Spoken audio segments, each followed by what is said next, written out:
This is the German monstrosity, and I genuinely didn't think I would be making this video, and of course we're looking at the ugly brother of the Tiger 1, and of course this is the Tiger P.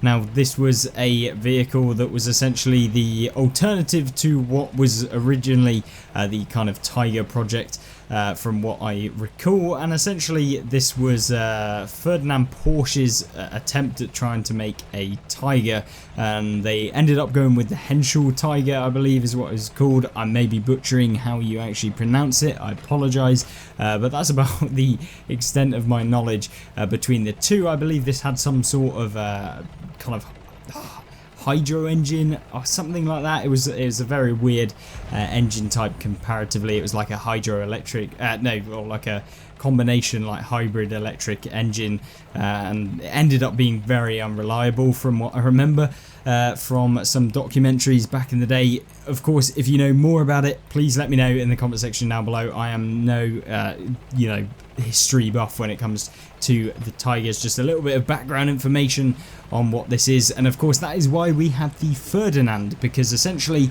they made some of these tanks and then were like, well, we've got a load of the hulls of these vehicles, can we make them into something different? And of course they came out with the Ferdinand, which is essentially the hull of a Tiger P but with a big superstructure attached to the top of it, and of course hence the Ferdinand in the game. And of course you can play that as well, the tier 8 tank destroyer, which is of course why this tank leads on to the Ferdinand, and that was fitted with the 490 alpha damage gun as opposed to the 88 that we have on the Tiger P. But one of the things that was very annoying about the Tiger P from when I first started playing was that I went for this one when I was trying to go for the TD line, because I thought, I could get, multiple tanks off of this. I could get the Maus, and we could also go for the TD line at the same time, and boy, was that a mistake when I first started playing World of Tanks, because this is definitely the worst of the two. It has worse DPM, it's supposed to have armor, but remember this is tier 7 heavy tanks and they basically don't have armor,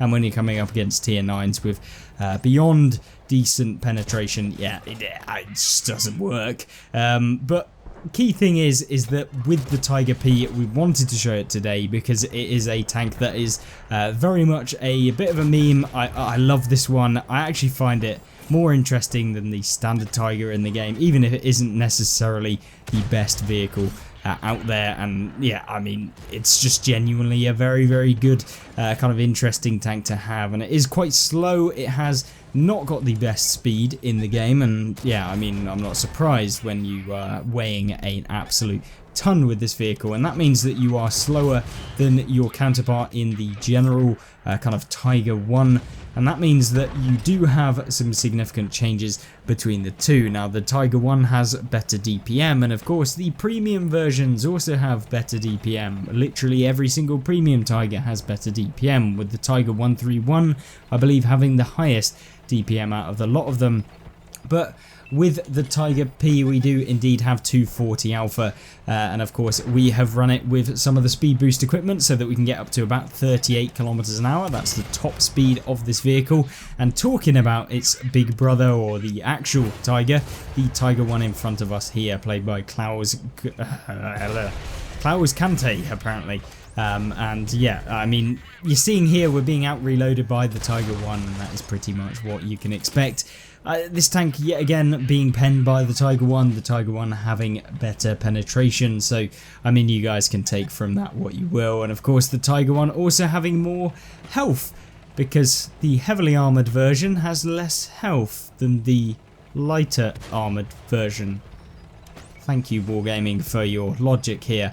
But of course this tank has a few changes with its armor. It has predominantly thicker armor, but the problem with that thicker armor is that it's very, very flat, much like the standard Tiger, to the point where just the increased thickness does not mean much, and you're just basically ending up with getting penned and also getting penned regardless of which Tiger you're playing in. So of course when it comes to the most competitive, you'd be wanting to pick the Tiger 1 from the tech tree, or alternatively picking the Tiger 131 or the Hammer, of course the premium versions at tier 7.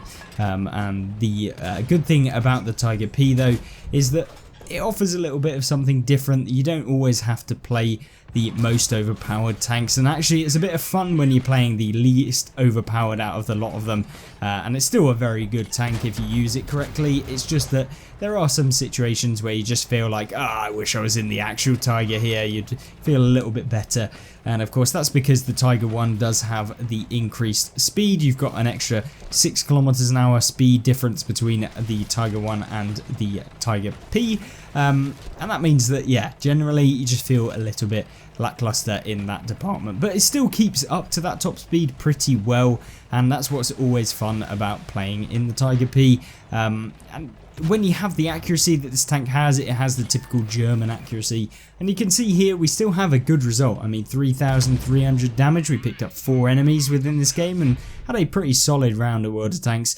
and of course that's what can happen with the Tiger P, and we pick up 1600 XP. But I wanted to showcase in another game where maybe you aren't top tier and you're having to have a little bit more of an impact in a tier 10 game. So let's jump over to that one, because I feel like that showcases the Tiger P a little bit more and some of the negatives about the tank even more. Now, as you may know if you watch the channel, I'm usually more interested in the underdogs, which is why I like the Tiger P a little bit more than the Tiger 1, even if the Tiger 1 is the iconic one. And that's because, you know, it's always much funner to, you know, club the kind of seal clubbing tanks with the tank that just isn't a seal clubber whatsoever, and it kind of showcases, you know, that you have a little bit of skill more so than just loading premium or having an overpowered vehicle, which is why I like tanks like the Excalibur, you know, some of the weirder tanks in the game. Yes, there is a time and a place to play some of the better ones if you want a bit more of a casual play, or you just want to have a bit more of a generic playstyle within the game. And of course you have to go through some of the better tanks in the game to get some of the top tier tanks in the game, and of course that being the Tiger 1 leading up to the E100 and stuff like that. You know, there's a time and a place, but I certainly don't usually go back and revisit tanks that are like super OP unless of course we're doing it for a video. And there's a lot of tanks like the Tiger P that I like actually jumping back into and playing again, and I feel like there's always this thing within World of Tanks where you have to play the super competitive ones, and of course people want to play a tank that is an absolute dog turd, so making sure that you do have a few that you can rely on if you're feeling like the games just aren't going your way and you just want a little bit of an easier time, then yeah, there are certainly times where you can use that. But you can see here, just making our way over to this side, it takes a little bit of time when you're in this little trundling beast, but when you do get forward you can push towards the opponents, and that is exactly what we're doing.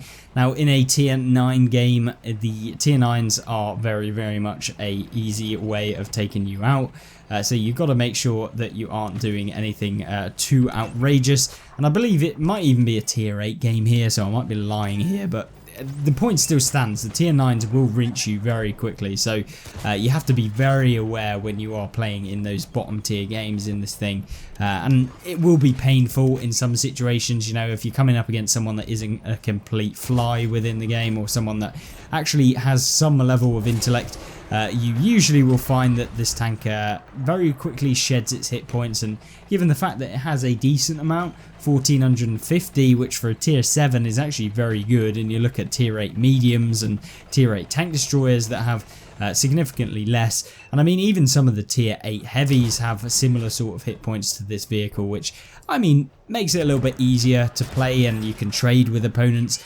And it's really the top tier gun of this thing that makes the tank very powerful in these sorts of games, is because you can pen most things with these tanks. They do have very good penetration. Tiger P having it 203 on its standard at tier 7 is good, and 237 with its premium rounds. There's alternate guns that you can use with these things. There's a derp gun. Do not use the derp on the Tiger P, please do not use that.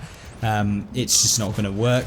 You do have a smaller kind of 8.8 which has a faster reload, but you sacrifice accuracy, you sacrifice damage, you also sacrifice a huge amount of penetration, which is just not worth it, to be honest with you, and that's really where you want to be using the top gun on this thing. Obviously that's why it's the top gun, but So far in this game, you can see it's not quite as easy as the previous game. We can't just go in, and you're seeing me have to kind of bait out with some of these tier 8s, and predominantly only tier 8s in this game, to be honest, that we've really found. And you can see there's the T26E5, so that's the Patriot, or the kind of unskinned version of the Patriot. And we've just got to make sure that we aren't doing anything stupid. You can see the top tier heavy tanks are still sat in the exact same spot that they were in about a couple of minutes ago. But I'm trying not to kind of expose myself. I prop myself up against this rock to see if we could get a shot onto the T26 without having to expose ourselves to those little chunky vehicles in the VKP and stuff like that, but unfortunately not. But luckily our M4043, the little rat of our skies, comes in and actually saves ourselves from having to deal with that Patriot or the T26E5, and we can kind of push forward now. Now obviously it's a bit risky pushing this side because you open yourself up to tanks like this G-Saw, which if he was paying 100% attention could have really punished me here, but luckily he wasn't, and we're able to put one into him. We've got a little artillery on the enemy team, which you'll find will be a real thorn in the backside of the Tiger P, since it's quite slow. It's got a huge kind of hull, and of course a big engine deck, as you can see here. Very easy view of seeing that big old engine deck, but we're just trying to get some damage in this game. It's not looking amazing, so we just want to make sure that we aren't doing anything stupid. We go for the kind of a lucky shot here, you know, the auto aim. Don't have time to fully aim and probably would have missed if we aimed whilst also moving at the same time, and you know, it's just easy to poke out, try and get the shot and then pull back if we miss or whatever. Now the VK has actually decided to move, but this is the problem with the Tiger P, is that yes, the penetration's good, but when you're coming up against super heavies like the VK, you'll find yourself in a bit of a predicament where you're basically having to just spot for your team and hoping that they're going to help you out, which, I mean, if you played World of Tanks, you know there's not always the best strategy, but we've managed to come away with a decent amount of assistance because of that, so always a nice one to have. But there's still quite a few vehicles on the enemy team left alive. We have 2 TDs, a heavy tank, and also a tank an artillery piece, but basically a tank destroyer, let's be honest. And of course, we've just got to try and get over this rock pile. I was thinking maybe I could get up there. I'd never tried it before, hence why I was trying it in this game. I'm not saying that I knew that I could get up there. I wasn't being a bot or anything. I was just seeing if it was possible. Apparently not in this sort of tank. I guess we're too big. Maybe in a light tank it's easier to do. I'm sure you can get up there unless there's an invisible wall or something that Wargaming have made, which is entirely possible. But of course, yeah, unfortunately not able to get up there in the Tiger P, but we're going to push towards the final couple of tanks in the game. We have the Audace that we saw earlier, who's just finished off our artillery. The game isn't 100% won at this point, but we know that there's a Borsig and there's obviously this HMH AMX M449, which is a solid heavy tank at tier 8 for the French line. I really liked that tank actually when it was first introduced, and I believe it was also an earn operation last year, so hopefully we'll see that again. Now, you're seeing me here find him AFK. I don't know why he went AFK. Maybe he had to go get his dinner. Maybe he was off gallivanting around his room or something, trying to find controllers for batteries for his controller or something. But unfortunately for us, the Borsig is in fact actually next to us, which is not good. And there's also the artillery piece that's still alive, and I was hoping our teammates would just push to try and get that artillery. It seems like they stayed still for quite a while, and that gives the artillery actually time to look at me, and that means that he finishes us off to the point where we now are a guaranteed one-shot for the Borsig. He was using the big gun, and he just basically can pen us anywhere. So it's a bit unfortunate that we did get hit by the arty. I was maybe hoping that the team would push in, but they didn't decide to do that.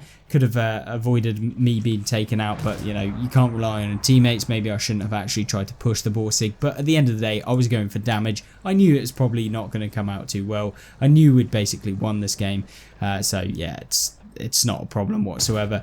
But it would have been nice if we didn't have to take that artillery shell, and we may have still been high rolled by the Borsig, but you know, you take it and you live and you learn. and unfortunately we ended up learning the hard way in that game, but we still had a brilliant game, especially in a bottom tier matchup in this tier 8 one, and 2,819 damage done with nearly 2,000 base XP, so a good one for sure, and primarily having to fight some of the top tier heavies, so yeah, a decent one, and picking up a little bit of assistance as well, since the view range of the Tigers is actually fairly good for a heavy tank. So yeah, another advantage of playing these German heavy tanks at tier 7. Hopefully that was a good introduction to the Tiger P and of course the Tiger 1, which maybe we'll do a review on in the upcoming few weeks. So stay tuned for that, and of course check out some of the other gameplay and tank reviews we've been spamming out in the last 3 or 4 years since we first started really uploading on this channel, and hopefully you enjoy them, and I will see you in the next one. Hopefully enjoy the rest of your day, and I hope I'll see you there. Goodbye.